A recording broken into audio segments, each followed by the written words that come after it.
Hey guys, in this video I'll be reviewing Legend of Keepers, Career of Dungeon Master, which is currently in early access. It's a dungeon defender roguelite with some turn-based combat. I've heard it referred to as a reverse Darkest Dungeon, which I think is a potentially helpful way to think about it and get a quick picture of the game. So the gameplay loop involves an active phase where you use traps, monsters, and spells to defend against adventurers, and a management side where you upgrade your traps and monsters, manage your morale, send your monsters on business trips, those kind of things. So in the active phase, the order of the rooms is randomized, and you can choose which traps you want to place and which monsters you want to place in the monster rooms. Then your heroes will attack through your rooms with some turn-based combat when they reach the monsters. If they get through all your monsters and traps and spells and stuff, then they can fight your master, which is sort of like the final boss of the dungeon. And if they kill your master, then you lose the game, you lose the run. So a lot of the strategy in this game comes from which monsters you choose to place and where you choose to place them, as well as which attacks you want to use when you're actually in the turn-based combat phase. There's different types of damage. There's some physical damage, there's some elemental types of damage, and you can see every enemy and every ally's defense against these different types of damage. So if you see a bunch of enemies have weak defense against nature, maybe you'll use a hero that has a nature attack, for example. You also choose what position you want to put your monster in. So you can see the enemy's attacks will attack different positions. So maybe one hero will attack the front position with a strong physical attack, and so you can put a monster there that has like a strong physical defense. Or maybe it'll be a ice attack in the back, and then you want to put a monster there with a high ice defense, and those kind of things. So doing a quick read of what types of attacks the heroes will use and what sort of defenses they have allows you to be able to place your monsters that sort of fit the best defense, fit the best attacks, in order to take down these heroes as quickly as you can. Additionally, once you kind of get the hang of the game, you can sort of combo heroes, traps, and spells in order to get big effects. So for example, all the conditions in this game are stacking in both intensity and duration. So that means if you have higher stacks, obviously the condition lasts longer and also does more damage. For example, if you want to stack a lot of bleeding, you can have your traps and your monsters and your spells all queue that up. So you can have a trap apply bleeding, you can have a spell apply bleeding, you can have a monster apply bleeding at the end. You have a hero a very high stack of bleeding and do a lot of damage really quickly that way.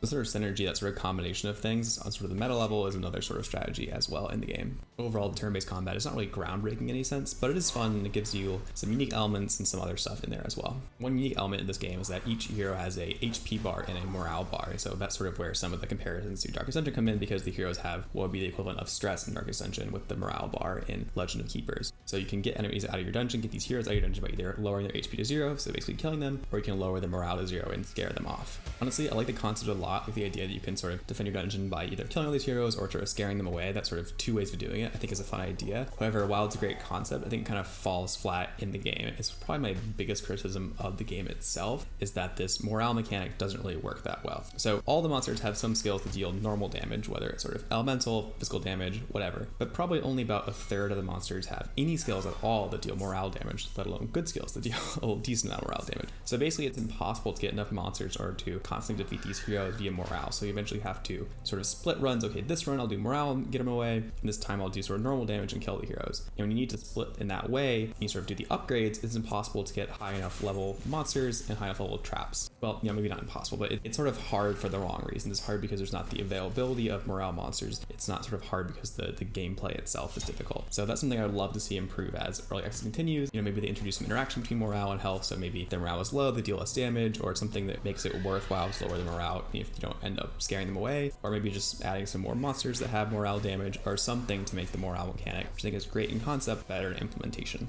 The management element of the game isn't particularly complicated, but I think it works as it is. So basically you have to do a couple things in these sort of phases. This sort of management side where you're not fighting off heroes. So you have to recover your monster's morale. So if monsters die, they sort of get stressed or they lose morale. So you have to garrison them in order for them to regain that morale. There's some random events that give you options of buying monsters, traps, upgrading monsters, upgrading traps, buffing your master, which as I mentioned earlier, sort of like the dungeon's final boss that you control, those sort of things. You can also send your monsters to plunder villages, taunt villagers, take horses in order to level up. So there's a lot of options of these types of random events. You'll get a couple of them between each fight against the adventurers, between each fight against the heroes. And as a whole, as I mentioned earlier, it's not super complex, it's not super unique, mechanically at least, although obviously again, it's very unique in concept, but I did like the management side of the game. I did sort of like it. It works definitely and it does what it needs to do, which is good.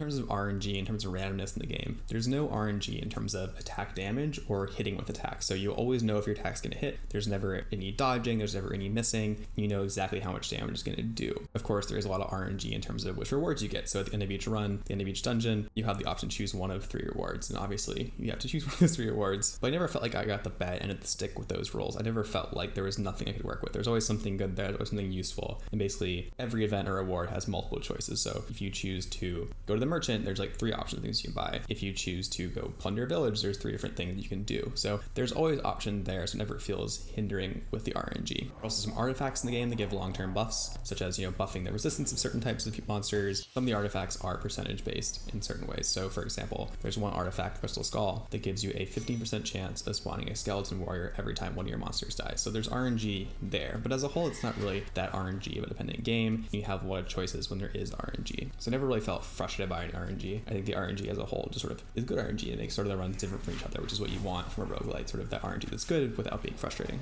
In terms of progression replayability, there's sort of one main source of horizontal progression, which is unlocking new masters. So right now there's only 2 masters that you can play as, but there's a 3rd one planned for later release before early access is over. These different monsters have different strengths.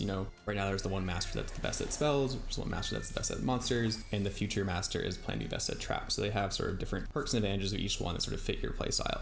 In addition to this horizontal progression, it's pretty limited. There is a little bit of vertical progression as well. So you level up your masters with each run that you do to get XP, and you can upgrade them through this sort of skill tree type thing. You give buffs to your masters and also some buffs to either spells or monsters or whatever, depending on the particular master. Additionally, another sense of vertical progression that you can customize the difficulty of the run by increasing the hero's health, decreasing the master's health, getting less gold per run, things like that. Or you can choose a preset difficulty of easy, normal, or hard. So while there is this vertical progression, I would really like to see more. The game as is right now is not particularly difficult. I got my first clear in 8 hours, and these are pretty long runs. So I think that was my 4th or 5th run. It took about 2 hours to get the full clear in the final run. So it's really not that hard to beat the game. And while you can increase the difficulty to hard mode, I'd like to see some sort of ascension mode where there's some certain challenges involved. I'd like to see a sort of endless mode where you can keep going. Something there to increase replayability difficulty-wise. I think it'd be a great addition to the game as early access continues or even beyond that. And finally, briefly before getting into conclusion, touch on the narrative aspect of the game. So there is a very small story, and the story is that you join a dungeon defending company in order to,